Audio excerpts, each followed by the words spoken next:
Amazing, amazing. Well, you got so much time after the service. If you're in the room to connect with people, we yet again, every week now, we have our barista coffee. Who's been enjoying the coffees and milkshakes every Sunday? I hope you have, because the team works so hard. They've practiced so much and really given it their time and energy to make them what they are. So I really hope you enjoy them. And have fun. Church, I want to remind us just of an update we made last Sunday. On the 8th of May, we have in the evening at 6 p.m. a night of worship. And I got to tell you, these are powerful nights. They're amazing nights. There's something about when we come together as the family of God and we worship Him without any restraint, without any time pressure. We just say, we are here to connect with you. We're here to experience your presence, God. And amazing things happen. But this one's even special because we got our incredible friends at St. Leonard's Church around the corner. They're going to be joining us. And so we're going to be one big family, two different churches together, praising and worshiping God. So please do whatever you can to be there, because I believe it's these moments that really set the course for where God takes us over the next few months. We're going to have barista coffees and milkshakes before the worship service. So make sure you come early, have a chance to connect with maybe someone you haven't spoken to before, which will be good. We want to say a big thank you to everyone who is giving into the life of CityCoast, both in your time but also in your finances. And we truly believe as a church it is blessed to be a blessing. Is that the word? Is that the... It's supposed to be a blessing. Sorry, it just in my mind sounded different then. It is blessed to be a blessing. We as a church, we actually give from the income that we receive in various different ways, whether it's our rental income, whether it's the giving on a Sunday. We actually give out to Israel, to Ukraine, to missions, to the persecuted church, to local churches and local charities.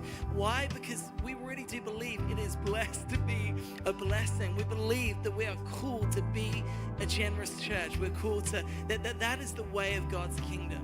And so we want to have a culture as a church, both as centrally as an organization, but also as a family, that we would be blessed people because we live in the way of Jesus. We live in the culture of His kingdom, which is generosity. So I want to encourage you, if you want to give, there are ways to give. I think 3 ways, something like that should be on the screen behind me. Everything you need to know is on our website, citycoast.church/give. If you have questions about giving, we encourage you to listen to a message. I think it was on the 13th of February. It was week 2 of In This House, where Dave Hopbrand really unpacked why we give. Why do we do this thing in church? So I encourage you to check that out on YouTube. Okay, are you ready? We're going to have an amazing morning. This is Story Sunday. And so we got 3 incredible stories that I believe are going to build courage in us today. There's something about hearing about how God saved someone and gave them purpose. Something about it that when you hear a story, a testimony, that makes me think, gosh, if God has done it in their life, then maybe He can do it in my life too. And we love hearing stories. I know so many stories are shared in groups and different environments, but we thought it'd be amazing just to hear from 3 people in this church family just about how they found God, or God found them, and how He gave them purpose. Let me reread the verse that we're centering on today. I'll read it again. It's in Psalm 40, and it says this.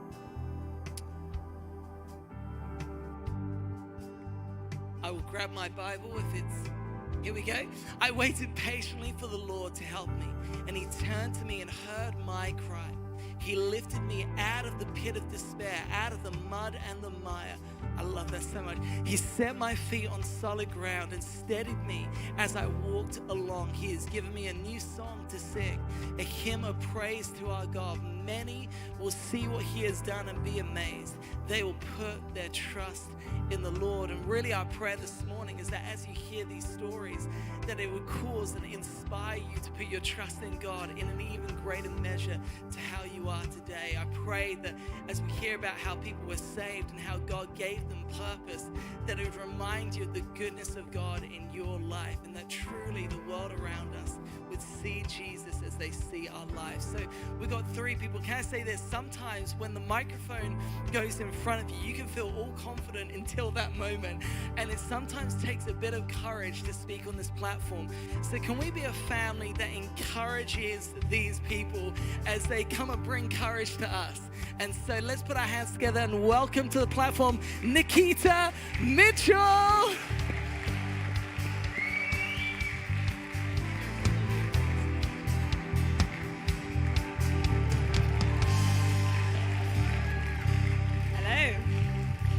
Can you hear me okay? Can you hear me? Yeah, great. Oh, it's such a privilege to be sharing this morning. So I'm Nikita, as Jamie said. I've been around CityCoast for about 5 years, in between some placements in my work as a junior doctor, so I've been moving around a little bit. But I've been able to call this place my home for the past year, and just to say thank you so much for being such an incredible, warm church family to me. So a bit about me. So I'm a mixed race kid. I grew up in an amazing Indian and St. Lucian home in North London. You may have met my parents, Sapri and Tony. I'm going to shout out to them. And I've got one younger brother whose name is Christian. And you may have met him. If you've met him, you'll know because he just completely lights up the room. And Christian has complex special needs. So he requires 24-hour, fully dependent on care. And so my parents did an amazing job with that growing up. And as you can imagine, growing up around those kinds of needs had quite a big impact on me. My brother brings a lot of joy, but at the same time I saw him often suffer with pain and distress for hours on end sometimes, and not be able to communicate why. And so often I had this immense feeling of sort of helplessness, and you can bet I grew up praying and praying and praying for it to stop. But God's most important gift to me was to actually just draw really, really near. And I can't really remember a time that I didn't know God. He was always just there as a close friend, and this wasn't in my own efforts. He would just always be there, drawing near.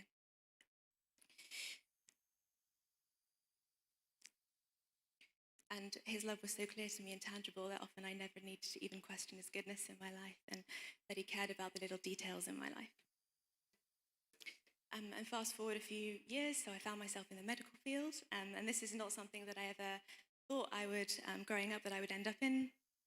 But looking back, I can see there are moments where God was shaping me for his purposes. And one of those ways is that I'm being drawn to the specialty of palliative medicine. And this is a field of medicine that deals with people with complex and serious illnesses, often physical illnesses like pain, and also psychological and emotional distress as well. And what I picked up as a child was this sensitivity to pain around me. And I can see how God is taking that sensitivity and he's making me into someone who is driven to alleviate it. So for now, I'm navigating my way through training through hospital rotations. And I'm the sort of person who likes to know exactly what is happening every day, what is going to happen. And hospitals do not offer this at all. But thankfully, I've been blessed with this resting confused face, which means that I often get offers for help, like, are you lost? Are you okay? And also, thankfully, God is guiding me every single day. And what that looks like at the moment is trying to figure out how on earth do you live out your faith in a packed A&E department or in a busy ward. And I found myself looking around thinking, what would Jesus be doing in this moment? And I know this applies to so many of us actually who are in day-to-day roles where we are pulled in millions of different directions.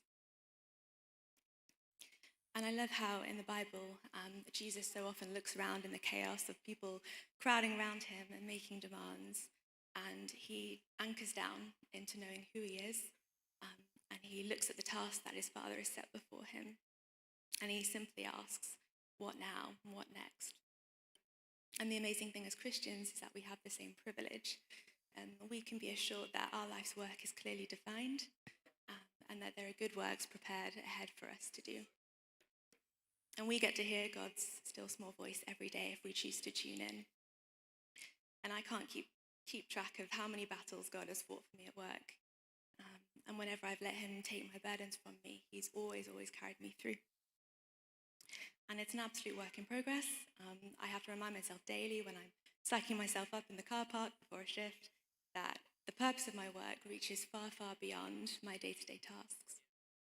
And we get to bring a piece of God's kingdom into the workplace, and we get to bring his aroma into the workplace. And so because of him, our work can have eternal significance. So he helps me in my day-to-day situations, but the biggest thing that God has shown me is that my purpose isn't all about my career and my achievements. It's something way bigger than that.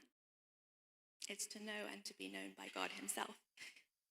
And he's told me so many times that he cares far more about the state of my soul than about anything I can do. And as a teenager, my faith became way more real to me.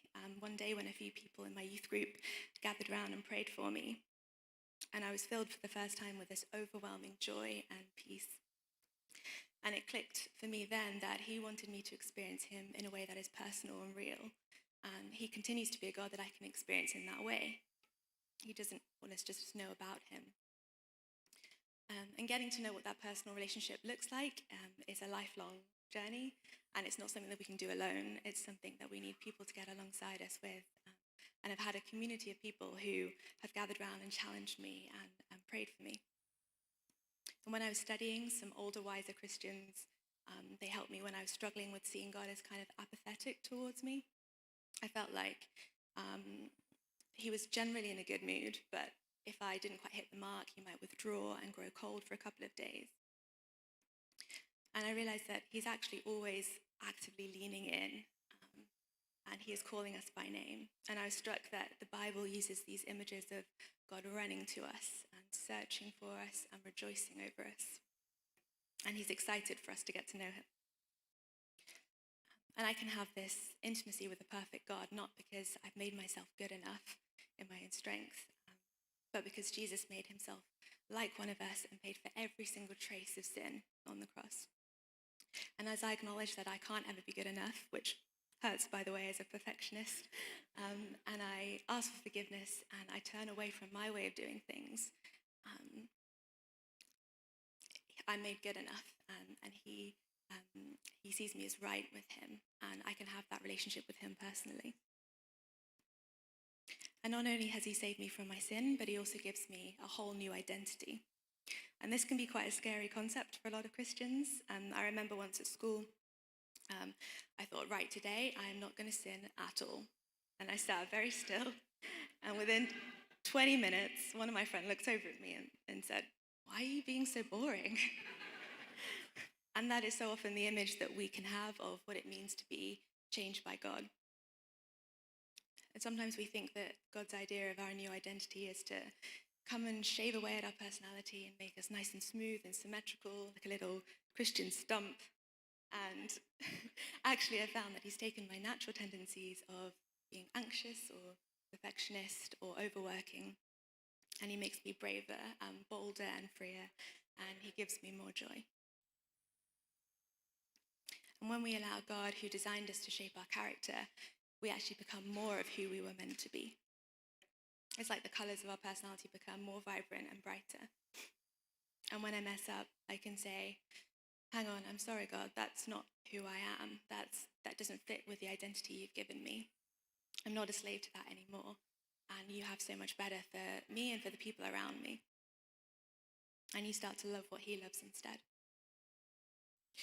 We're constantly told that your ultimate purpose is to find yourself, but I know that when I've looked inside myself, and the harder I look, the more lost and confused and overwhelmed I feel. The only time I feel fully like myself is when I actually stop looking at myself and I fix my eyes on God. And he shows me where I fit into the world and also where I fit into his eternal kingdom. And I'm freed up to just take each day at a time in my new identity. And I don't know about you, but I only want to believe about myself what God says about me. So that's a bit about my story, but he offers that adventure to all of us. And I would encourage you to start on that if you haven't already, and see how he can shape your story. So that's mine. And now we're going to hear from Jamie.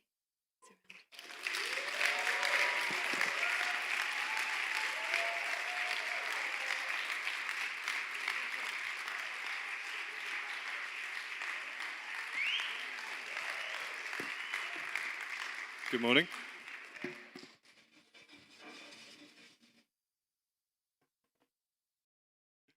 Good morning, everyone. That was great, Nikita. I don't know where you've gone now, but yeah, fantastic. I knew this was coming, but it still felt a little bit like that Anton Deck end of the show, where they scan the audience and the light lands on you and they say, "Come on!" But yeah, luckily I've prepared something for it. Bear with me. I have to wear glasses now as well, which makes me feel a little bit old.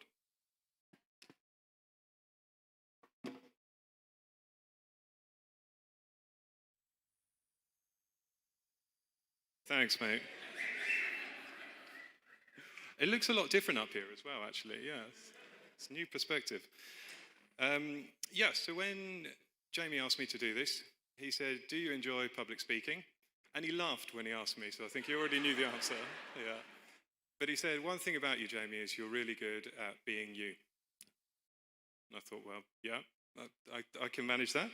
So that's what I'm going to give you today is me, because that's all I've got. Okay, the other thing is when I sat down to think about what I would say, I realized that we'd be here for a week if I was going to say everything I wanted to. So I'm going to breeze through. And if anybody wants the details at any point, then come find me afterwards Although there is a football match today, so I might run away. And if I do, then come back next week and ask me then. Yeah.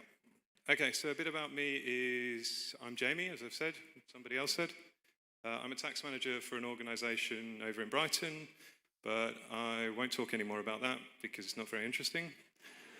I started coming to church about, I think in September it'll be 7 years ago. I've been away the last couple of years, but recently moved back. And I did go to this church as a child as well. But then my family moved away, and ultimately I moved away from the Christian life too. So as a teenager, I very much chose sex, drugs, and rock and roll. That was the life for me. That was the one I picked. If I'm going to be honest, there's a lot more drugs and rock and roll than there was sex. That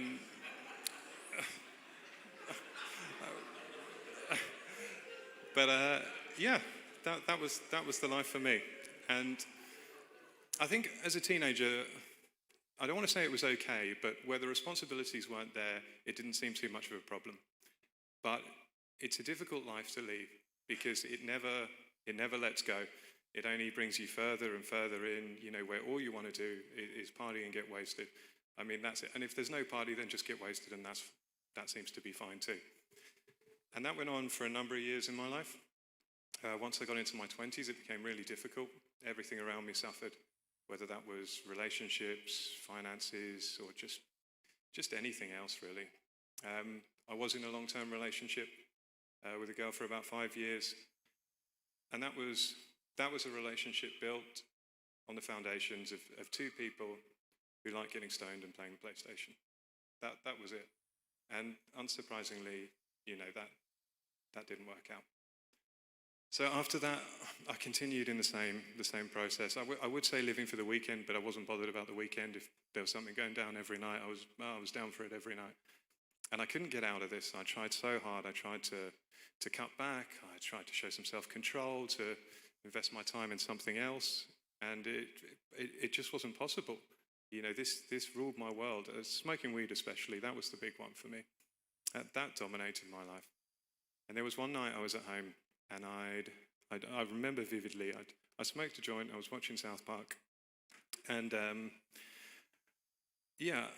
kind of internal monologue you have with yourself when you're thinking and you hear your voice, and it said, "This is not the life for you, Jamie."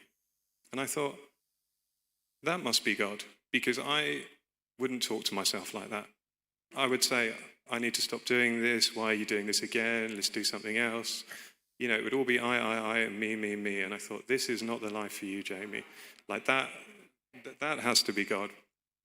So I thought, well, If it is, then where do I find God? The obvious answer was church.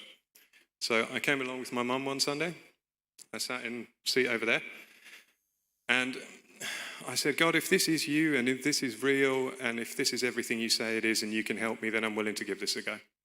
I'll say yes to you today. I'll engage with this and I'll do as you ask. And from that moment on, literally my life changed. I was a new man. I never smoked weed again after that, I know if you haven't been through that experience, it's quite a hard thing to explain, but I cannot tell you how much that affected me. So I think from that moment on, there was no way that I could deny God in my life, because I had something tangible. I had something age 15 to 27 that I'd struggled with, and in an instant, it was gone. Yeah, absolutely. And I'm so grateful for it. Yeah, that was massive. Yeah, so I decided that I probably had to keep coming to church. And I wanted to come. So I'm going to tell you a little bit about that experience now. And as I said, I'm going to try and breeze through, but I apologize if this is long. So a couple of weeks later, Ben said to me, we do this young adults night, Jamie. I think it's on a Thursday or something like that. Would you like to come? And I thought, no, not really. Because my only experience of young guys, like meeting up and whatever, was to get on it. And as far as I was concerned, if that's not what we were doing, then I didn't really have a picture for it. I think all I could imagine was like a plate of custard creams and a few rounds of kumbaya. And that was it. But it was actually a lot more vibrant than that. Yeah. And it was a great space, and I'm so glad I went, because what it was a group of people exactly like me, young adults trying to figure out, how do we do this? What's it like to read the Bible? What's it like to pray over each other? What's it like to worship? And how do we navigate that space? And I think because of that, I look around this room now, and there's easily, 20 people who I would consider good friends, who I made in that group. And I needed the friends, because all my other friends, as I said, were bad influences, and I was a bad influence on them. So I was so grateful for that. The next thing, a couple of weeks down the line, the church asked me to do the offering counting. And the counting didn't seem too bad, because, as I said before, I'm an accountant. I should be all right with the finances of when they used to hand around the baskets and all that stuff, I should be all right with that. But I've never got along with the giving message. I probably shouldn't say that up here. But I find it difficult. I think if your heart's to give, you give. And if it's not, then probably somebody here saying, give us your money isn't going to help. But, sorry, church. But when I started doing the offering counting, actually something that stuck with me was the generosity of the people in the church. And it made me think, that caused that inflection of, well, am I a generous person? What do I do with my time? What do I do with my finances? And that spilled over into my everyday life. Thinking, how can I be more generous? How can I do all this? So that was beneficial to me. Some time later, there was a conference here at the church. It was an amazing event, and I remember being down here at the end of one of the nights. There was worship after the sermon. It was a really powerful moment of worship as well. You could feel God in the room. It was big. And after it, the guy standing next to me tapped me on the shoulder, and he said, I just felt during that, Jamie, that I was to invite you to our men's group. Would you like to come? And once again, I thought, no, not really. But it was a different reason this time. It was, the young adults, I just thought that would be a bit weird.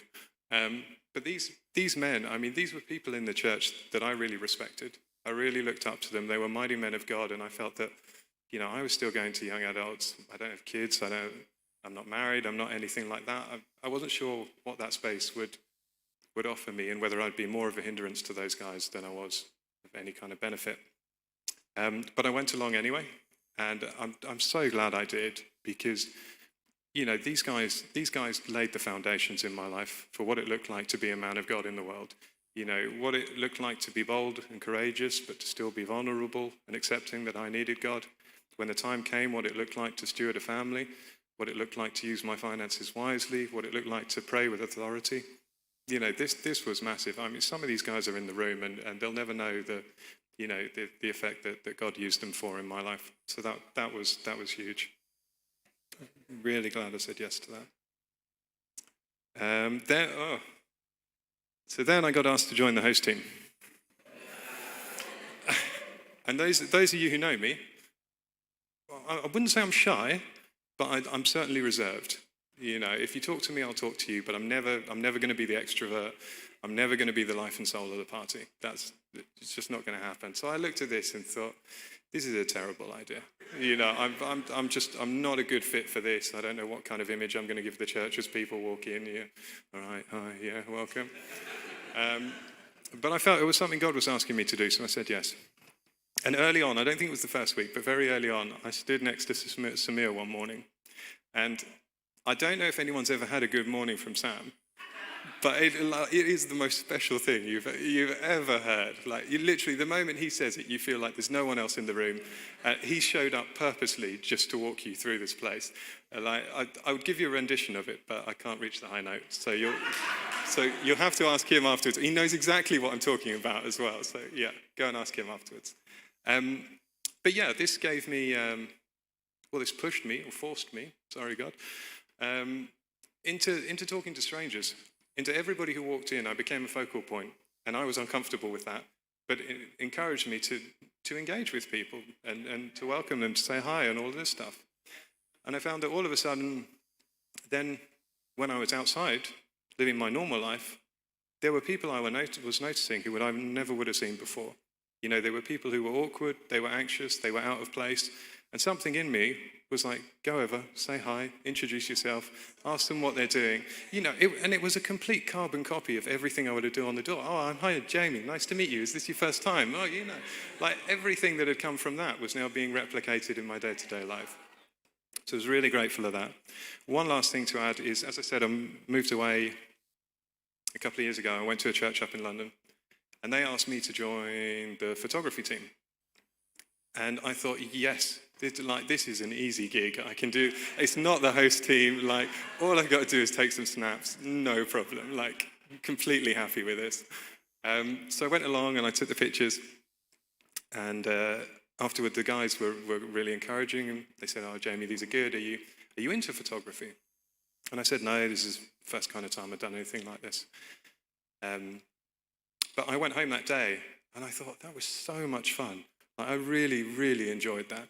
And I found myself really keen to go back and serve on that team because I wanted to play with the camera. I wanted to learn the settings. I wanted to fiddle with the light and see how that went, direct people. I wanted to get better and I wanted to improve. And our church at the time was in a furniture shop. So we would have to go in the morning, move the furniture, then set up for the service, and then do whatever else. And I found myself on a Saturday night struggling to get to sleep because I was buzzing with excitement that I was going to get to go and use the camera the next day. I completely neglected the fact that I had to get up at 6:30, travel over to the church, lift a bunch of sofas, set up for a service, then take the photos, then go back and do everything else. But yeah, I absolutely loved it. So if somebody asked me now, are you into cameras, into photography? I'd say, yeah, absolutely. So there's nothing really spiritual about that one other than the fact that I learnt a new skill. So yeah. That's it, yeah. So I guess the question is, why am I telling you all of this? I could have told you about the amazing healing we've seen in my family. I could have told you about the doors God's opened for me in the workplace or the lives around me that God's changed. But ultimately, and you know, I am very much a work in progress. There are still a lot of things that God and I are working through. But I wanted to make the point that I wouldn't be the man I was outside of this building today if it wasn't for the times that I said yes inside of this building. You know, there is a direct relationship between both of them. And yeah, I guess I want to tell you guys today that God will change your lives if you do say yes to him. He's available and he's there for everyone. Yeah, absolutely. Thanks, guys.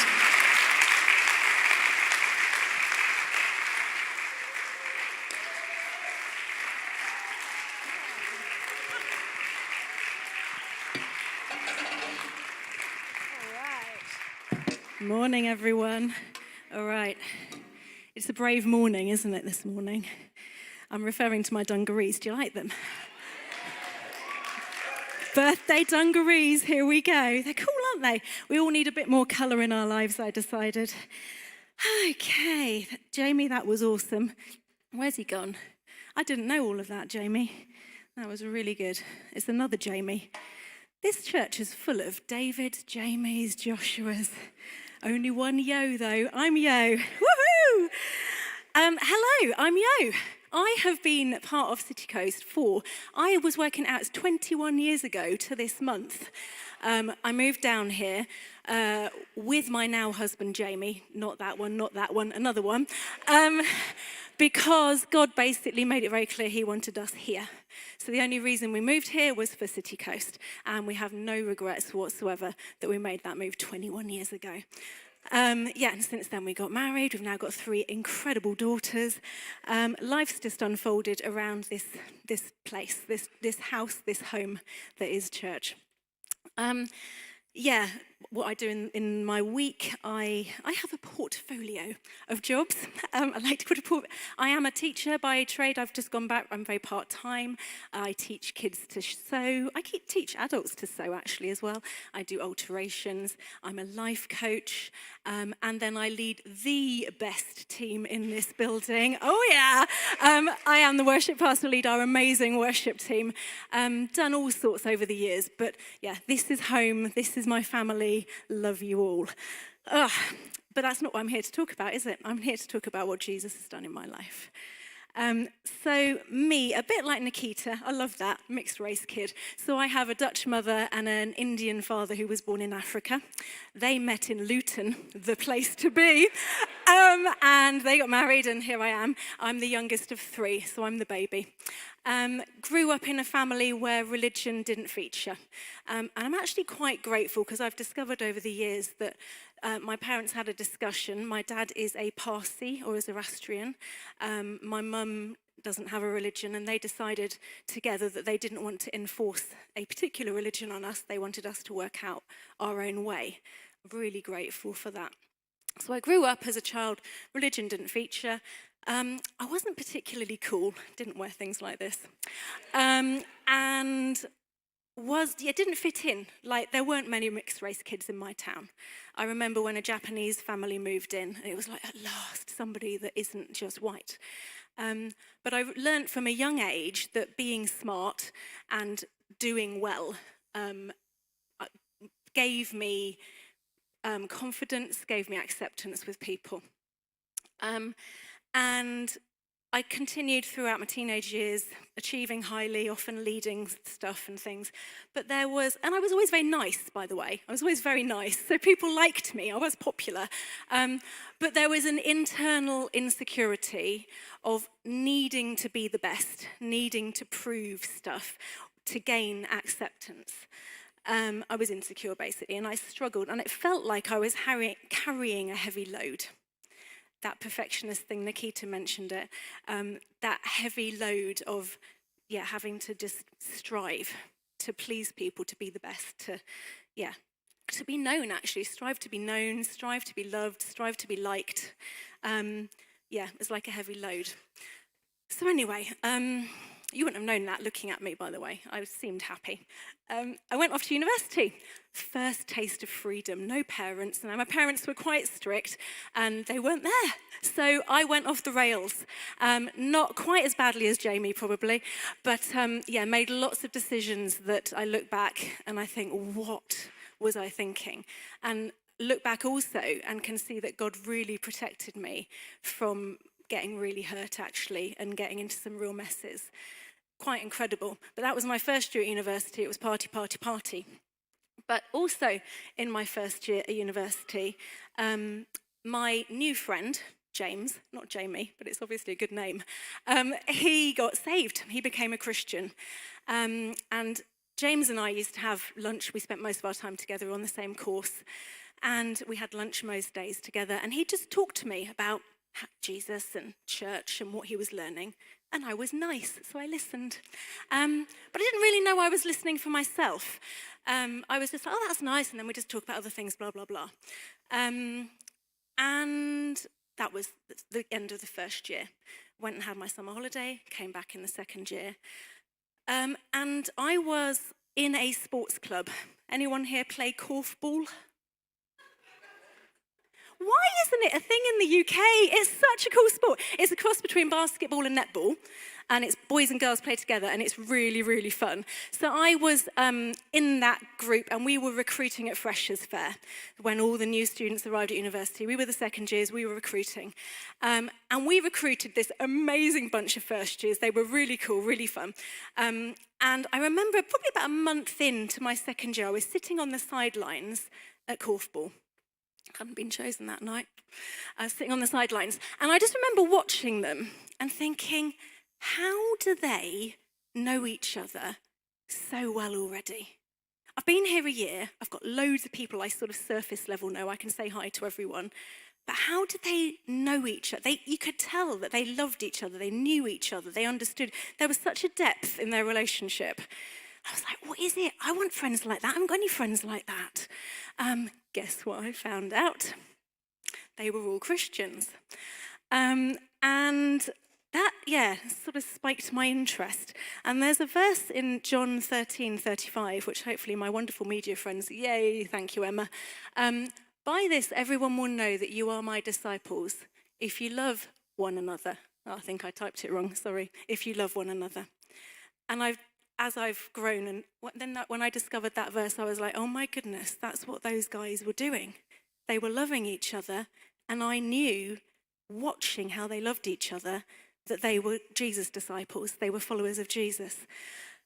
So that spiked my interest. My lunchtime chats with James continued. And he then one day, he said, the Christian Union, we're organising like this evening, like we've got this speaker coming along, but we're not sure anyone's going to come. I was nice, so I said, I'll come. So I go along to this lovely, it was a really nice dinner actually, and after the dinner, this chap, can't remember who he was, he got up and he spoke, as far as I was concerned, for the first time ever that I'd heard anyone speak about the cross and what Jesus did on the cross. Now, I'm sure it wasn't the first time, but it was that time for me, where every word he said was like arrows. I was like, did Jesus really do that? Was Jesus really real? Did he really do that for me?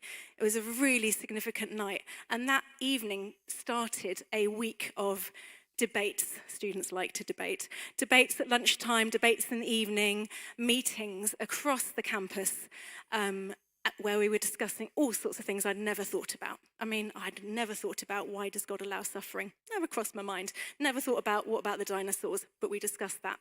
We discussed all sorts of things. And that overspilled into my student house, the 6 girls. We had great debates in the house that week.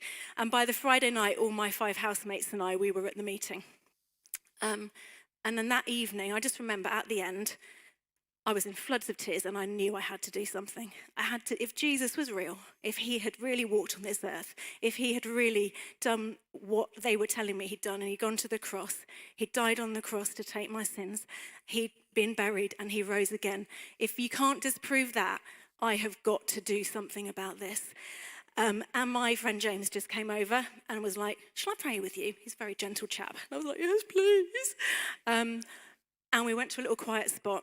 And I have no idea what he prayed, but I physically felt this weight come off my shoulders. Just an incredible moment where I think is that my next verse, Emma? But yeah, there we go. I discovered this later on as well. Jesus said, come to me, all of you who are weary and carry heavy burdens, and I will give you rest. Now, I've been carrying that expectation from myself, from others, all that perfectionism, that was my burden. Take my yoke upon you, let me teach you, because I'm humble and gentle at heart. You will find rest for your souls, for my yoke is easy to bear, and the burden I give you is light. And that moment of exchange where he took that yoke off my shoulders, and I physically felt it lift. Next morning, cycling into university, singing my heart out, and actually, I was singing in tongues. I just remember just this stuff coming out of my mouth. There was just such a joy in my heart.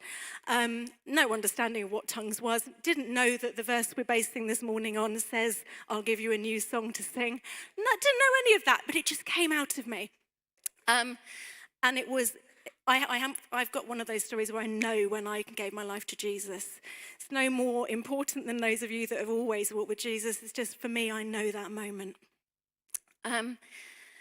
Yeah, so I didn't any longer need to be striving to be the best. I didn't need to strive to be known or to be loved or to be accepted. There was just I just knew Jesus loved me and that I was free from all the sin I'd been involved with, all the stuff. I was free. And he put my feet on the rock. In fact, put that up again, will you, Emma? Those verses we've been looking at this morning. Thank you, Emma, for your help. He lifted me out of the pit of despair, out of the mud and the mire. He set my feet on solid ground and steadied me as I walked along. And he gave me a new song to sing and a hymn of praise to our God. And so began my Christian life. My friend James and his mates, they'd all been praying for me and other people in that week. And they started a new Bible study. And the truths I learned in that basic Bible study, honestly, if you've not been part of a small group before, wherever you're at in your walk with God, it's just the best place where you can ask all your silly questions. And if they don't know the answer, someone comes back another week with the right answer. Just loved the community that was built in that space. But I have to admit, I did definitely have one foot in the church and one foot in the world still. Because these were my Christian friends, but I still had all my other friends. And I definitely I had my masks on. So I had my non-Christian friends and I was still who I'd always been. And I had my Christian friends with a different mask on. And it was a real blessing that I chose a 4-year degree and I went to Germany for my 3rd year. So I got a natural break from all of my worldly friends because when I came back, they'd moved on and got jobs. And it was me and a few other language students, of whom only a few really were good friends. So James was one of them, my Christian mate. But we came back from our year abroad, and there was this amazing group of Christians who happened to be on campus in Nottingham that year. Just so passionate for God, just so sold out, just living the life and wanting to tell the world about Jesus, which if you know me, I'm a bit like that. And yeah, they just wanted me to know everything about God and to have all the freedom and all the gifts that God wants to give us. So I remember in that 4th year, I got very tired of wearing my masks, my non-Christian, my Christian mask, and it got complicated as well because my friends all actually started merging and I didn't know who I was. Like if my non-Christian friends and my Christian friends were in the room, what do you do? So I had to make a decision that was it, masks off. I am actually living for Jesus and I stand up and I say I am a follower of Jesus, I am a Christian. So yeah, that was my 4th year at university. And I mean, since then, it's a long, long time ago since I was there now, but just have learned, I guess, and I'm continuing to learn, how to live free, not putting those burdens on again, like keeping his yoke on, not putting all this stuff on. He's paid and taken from me. I don't need to put that stuff on. I can live free. I can be me. I can wear ridiculous dungarees. I can, I want to please him, not people. And I think that's the biggest thing that changed probably in that moment where I became a believer is I stopped really caring what everyone else thought. I mean, I still do, and we still battle with that, what are people going to think? But really, it's, well, am I living to please Jesus? Am I pleasing him? And I'm here to make him known. I mean, that's why we're telling our stories this morning. We want people to know what he's done, because he can do the same for me as he's done for you. The weight I lived under, I know other people are living under a weight. Maybe not the same weight of perfectionism, but similar weights, trying to do it all yourself. And I just love seeing people set free from that. I love seeing people grow and become who God's created them to be. And I guess when I think about all the different things I do in life, it's all about drawing people out and helping them discover who God's created them to be. Yeah, and I also love within this church just seeing relationships grow. And I have a passion that we would be living in relationship with each other in a way that, just like my korfball friends did, draws others to Jesus, that we would be those that love one another in such a way that everyone else is like, what is it about them? What is it about those people? And I do trust that God will work through each and every one of us in this place. Whatever our story, wherever you've come from, whatever you have or haven't done, I trust that as we learn to love one another and learn to get to know each other and do life together, that those watching will be drawn, because what it is really is Jesus is at the center. His love for each of us and our love for him, that will draw others to him. That many will see what he's done and be amazed. They will put their trust in the Lord. So that's my story, part of it. Can we stand? Because as I was preparing today, I just felt that little illustration of the one foot in the world and the one foot in church. I feel there's probably people here, either in the room or online, who can relate to that, who know they're not really living fully for Jesus. You want to, but it's tricky. Maybe there's masks that you wear. And I just felt there's going to be a grace this morning for freedom and a choice to step into fully living for Jesus. So if I can pray that, and then Amy's going to come and finish. So Father, thank you for your love for each and every one of us in this room. Thank you, Jesus, that you've revealed yourself to so many of us, such a personal, unique way. Thank you, Holy Spirit, that you lead us to Jesus. You lead us to the Father. And I just pray this morning for everyone here, everyone who can hear my voice, that we would step into all that you've got for us, Jesus. Give us the courage to remove the masks. Give us the courage to live wholeheartedly for you, Jesus. Thank you for your grace. And thank you for freedom in this community. And I do pray for such strong relationships, that we would live in a way loving one another, that all would see and would know it's because of you, Jesus. Amen.